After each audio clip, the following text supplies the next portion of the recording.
Today we will discuss the duties and responsibilities of a safety officer. आज हम एक safety officer की duties और रिस्पॉन्सिबिलिटीज़ के बारे में बात करेंगे कि एक सेफ्टी ऑफिसर डेली साइट पे क्या काम करता है, डेली वर्क एक्टिविटीज़ एक सेफ्टी ऑफिसर की क्या होती है। चलिए पहला पॉइंट देखते हैं। Conduct daily site inspection. Daily site inspection the work place to identify unsafe act and unsafe condition.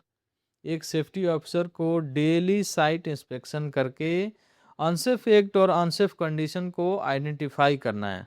Like क्या क्या आप चेक करेंगे? पीपीज कंप्लायंस आप देखेंगे, हाउस कीपिंग देखेंगे। हाउस कीपिंग आपका अच्छा होना चाहिए। स्काफ होल्डिंग आप चेक करेंगे। एक्सकवेशन एरिया को आप पूरा अच्छे से चेक करेंगे कि इधर कोई हैजेड, कोई खतरा तो मौजूद नहीं है।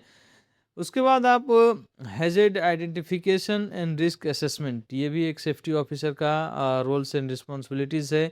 Identify work place hazard and assess the associated risk. Work place के हैजेड को आइडेंटिफाई करना और उनके रिस्क को असेसमेंट करना, ये एक सेफ्टी ऑफिसर की ड्यूटीज़ हैं, रिस्पॉन्सिबिलिटीज़ हैं। फॉर एग्जांपल आपके साइट पे डैमेज इलेक्ट्रिकल केबल है, ओपन एक्सकवेशन है, आपने एक्सकवेशन को बैरिकेटिंग नहीं किया है, और मिसिंग गार्ड्रेल है, ये सारे हैजेड हैं। इसको आपको आइडेंटिफाई करना है आपके साइट पे। हमारा थर्ड नंबर है conduct tool box talk. Daily आपको सेफ्टी मीटिंग करनी है अपने वर्कर्स के साथ। Provide daily safety awareness to workers before starting the work. काम शुरू होने से पहले वर्कर को डेली सेफ्टी अवेयरनेस मीटिंग करना चाहिए। TBT, daily tool box talk meeting important है। उसमें आप टॉपिक क्या क्या डिस्कस करेंगे? आपका PPs, work at height, excavation, electrical safety. जिस भी काम को वर्कर्स करने जा रहे हैं उसके रिलेटेड आप लोग उसका टीबीटी देंगे, और उसके रिलेटेड आप लोग हैजेड ऑन उसका कंट्रोल मेजर वर्कर को समझाएंगे। हमारा नंबर 4 है monitor permit to work system. Ensure all hazardous job are perform with a valid work permit. ये सुनिश्चित होना चाहिए कि काम शुरू होने से पहले हैजेडियस वर्क वैलिड परमिट के साथ किया जा रहा है कि नहीं। ये एक सेफ्टी अफसर की रिस्पॉन्सिबिलिटीज होती है। साइट पे जाएगा, इंजीनियर से परमिट वो पूछेगा, परमिट है कि नहीं। Like hot work permit, electrical work permit, work at height permit, confined space permit, ये सारी चीज़ें हैं। ये डेंजरस वर्क है, इसमें परमिट होनी ही चाहिए। उसके बाद जो भी काम आते हैं सारे जनरल वर्क में आते हैं। तो ये चीज़ें हैं। नंबर 5 हमारा ensure PPEs compliance. Verify that all workers are wearing the PPEs requirement. PPEs सभी वर्कर्स पहने हैं कि नहीं, ये आपको सुनिश्चित करना है। साइट पे जाके जिस वर्क के हिसाब से वो अपना पीपीज वेयर कर रहे हैं नहीं कर रहे हैं। लाइक आपका जनरल में हो गया आपका सेफ्टी हेलमेट, आपका रिफ्लेक्टिव जैकेट हो गया, सेफ्टी शूज़ हो गया, ग्लव्स हो गया। बाकी जो चीज़ें हैं वो वर्क के हिसाब से, काम के हिसाब से पीपीज कंप्लायंस लगते हैं। नंबर 6 आपका होगा investigate accident and near misses. Investigate accident to identify root cause and prevent from accident. Accident और नियर मिस की इन्वेस्टिगेशन करके रूट कॉज आइडेंटिफाई करना एक सेफ्टी ऑफिसर की रिस्पॉन्सिबिलिटी है, और उसका फ्यूचर रिक्यूरेंस को रोकना एक सेफ्टी ऑफिसर की रिस्पॉन्सिबिलिटी है। नंबर 7 है आपका emergency preparedness. Ensure emergency arrangements are available and functional. Emergency plan एक होता है, इमरजेंसी अरेंजमेंट अवेलेबल और फंक्शनल है कि नहीं ये इंश्योर करना है।